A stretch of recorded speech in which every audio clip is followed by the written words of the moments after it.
just starting out on a trailhead here. We just brought our boat up on the beach, and we're gonna take a walk up this valley. It's the waterfall hike. Supposedly the waterfall's not really running too good because they haven't had much rain.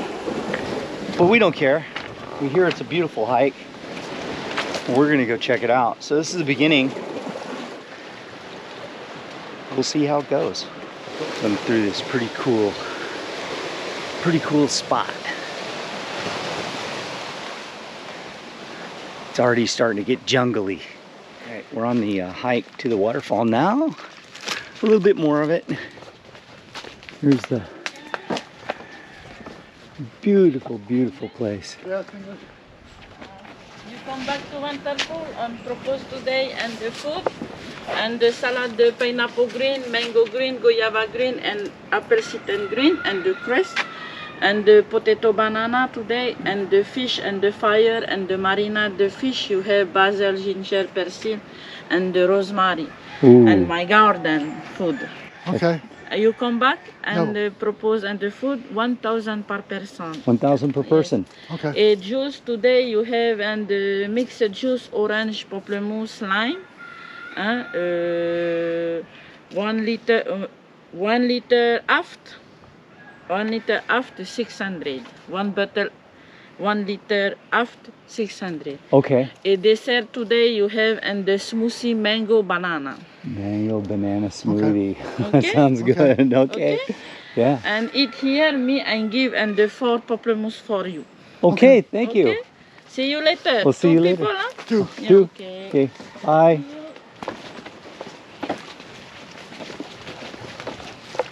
Pretty awesome.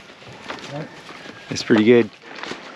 Well, most of the hike has been kind of like this, covered, shaded, you know. We're walking along a path that looks like it was constructed, I'm sure it's an old Polynesian path actually. It's quite old, and we've come across a number of these living platforms and structures that have the forest has grown up through them, and they're obviously from the original inhabitants of the island. We even found some old heavily eroded tiki carvings, stone tiki carvings that were interesting, just laying about. So yeah, this valley looks like it had a significant settlement in it. Lots and lots of people, like down there. I don't know if you can see down in the jungle down there. Way down there, there's like a wall built. And clearly, a lot of this is the old original stuff. Let's see if I can find a better view of one of these living platforms in the jungle. I mean, it's just about everywhere you look. There had to be, I don't want to speculate how many people were here, but I mean, it was heavily populated. This was a very, very heavily populated area. Fruit trees everywhere. It's just absolutely gorgeous. And the climate, I know I've said this before, but I mean, it just bears repeating. It is not the hot, steamy, sticky jungle environment that I was expecting. It's quite moderate, quite cool. I suppose it'd be different if we were out in direct sun all day. In fact, I know it would be different, but yeah. It's just a very, very pleasant place. I can see why this was chosen as a major population center. Okay, here's an example I was telling you about some of these ancient structures. This is the path that takes you to the waterfall, and here's one of these ruins up here. This is how they built them. They were like these terrace structures, and a little living space there. And they're just left. And as you look around, I mean, they're all over up here. There's probably another one up in there. Here's another one right here. You can see it goes across, and you can see the platform built right there. Right there, there's a platform in there. It's another living structure. It's amazing. You can go dig around in these things. You'll find in some of them tikis, old tiki carvings that have, you know, kind of worn away. They're really worn away, but yeah, they're still here. So you walk and walk and walk, and then you come to a place like this.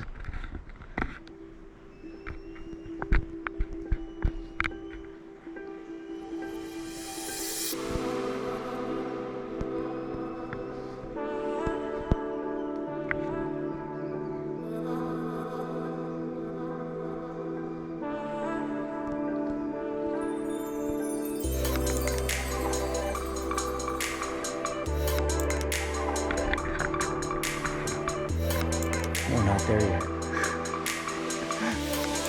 This is incredible. Okay, well, this is the final push to where the waterfall is.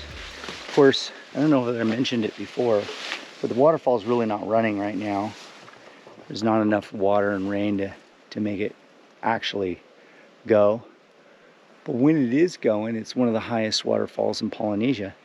On the other side of the island, there is one that's running really strong too, but not this one. So you gotta walk through this like vegetation. There's a little path here, you can see ferns. Reminds me, what this reminds me of is a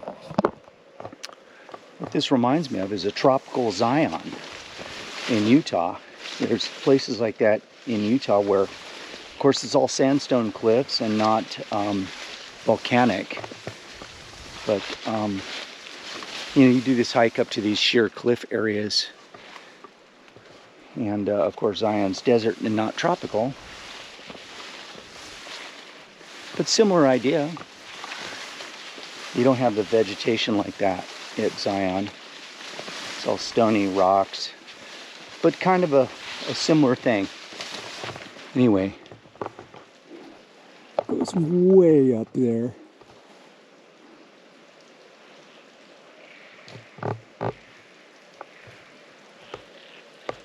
It's just beautiful in here.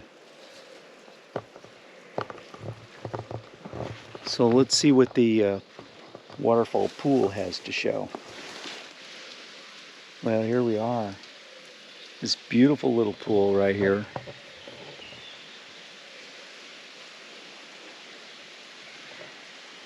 It just goes up and up and up and up and up and up. Completely encircles us.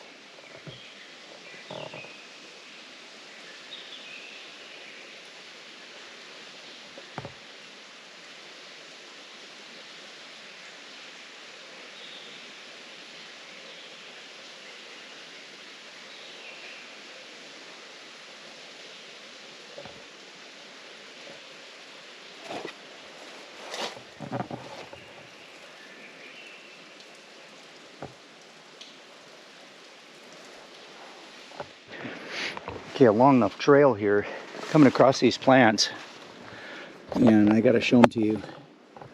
See these right here? It's a pepper. And you want to know how I know it's a pepper? Well, Dan picked one. He says, "Hey, this looks like a pepper." And I says, "Yeah, it does. Let me see." I didn't really bite. I just like pinched down on it with my teeth. My whole mouth's on fire. So, it's a serious damn pepper. So what I've done is I've collected a bunch of them, and I've got them in a plastic sandwich bag with me, and I'm going to use them for where I've got recipes that require a pepper flake, because I don't have any. So what I'll do is I'll go ahead and dice them up and then just dry them out, and then I've got like pepper flakes, because those are perfect for that. And man, yeah, it's a serious damn pepper. So yeah, nature provides, man. It's just here in the wild. It's amazing. Okay, so we come down this trail here. There's these cairns which mark the trail. You got to step across the rocks, and then you got to ford this river. And it's kind of sketchy. At first, when I looked at it, I said, "There's no way I can do it." So you walk out on here. You grab these limbs as you go. There we go. I got one up here. See? And then you can grab another one.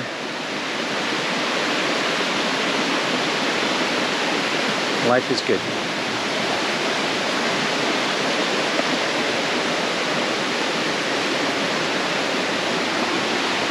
Okay.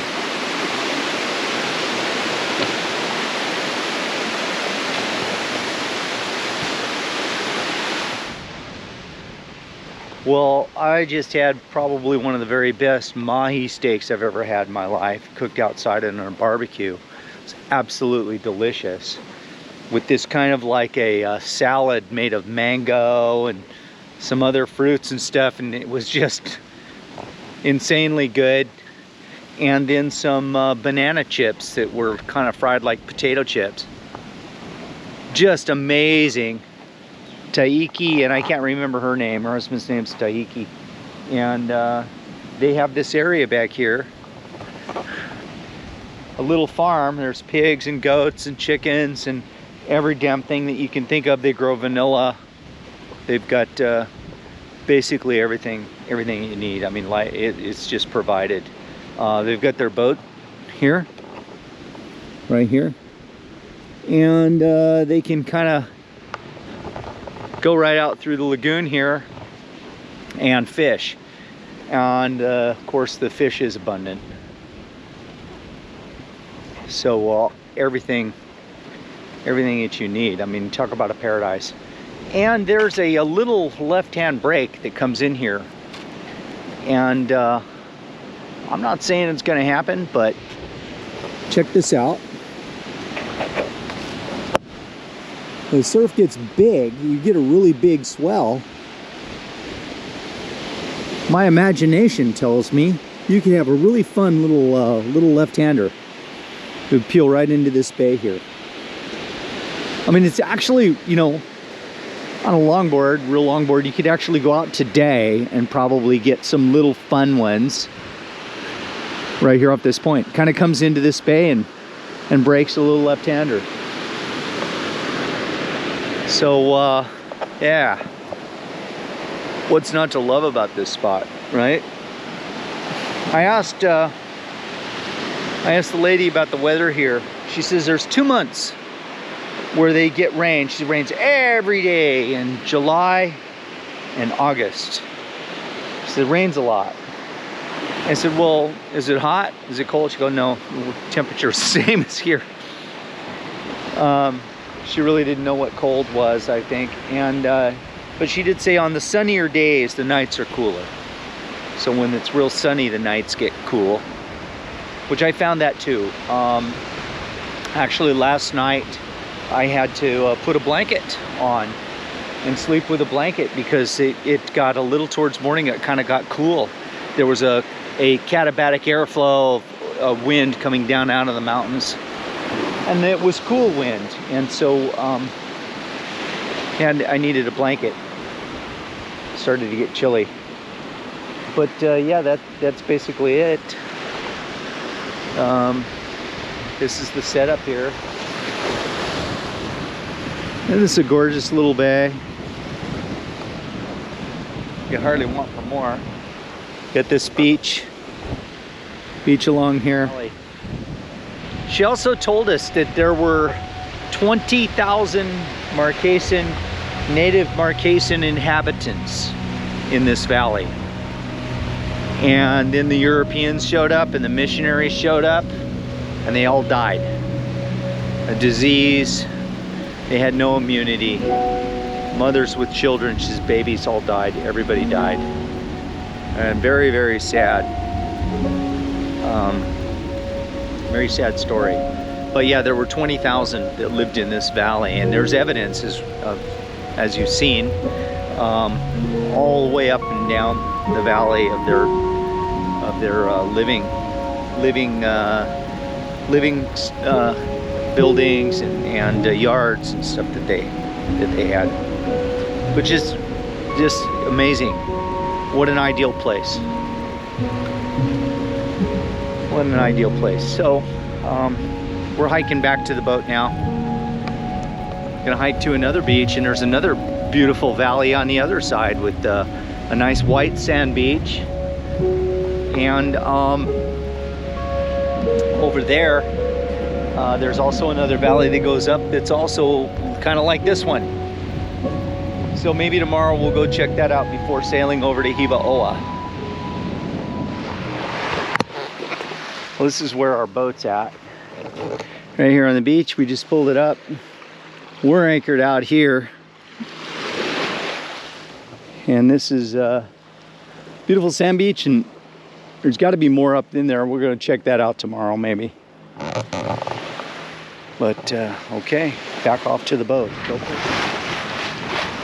Well, we've left Nuku Hiva, and we're heading to Hiva Hakaui. There's an island over there. That's Uahuka. And this one in front, I can't remember its name. I want to say Uapoa. Something like that. Anyway, there's that island. We're heading towards it, but we're really not going to go there. We're going to tack. We want to go that way, but the wind is too steep for us. We really can't go that way. So we're going to go up to this island, then we're going to tack back towards that one, and then back up to Hiva Hakaui. We caught another fish, and it took our lure. And it was a big fish. It was going to spool us.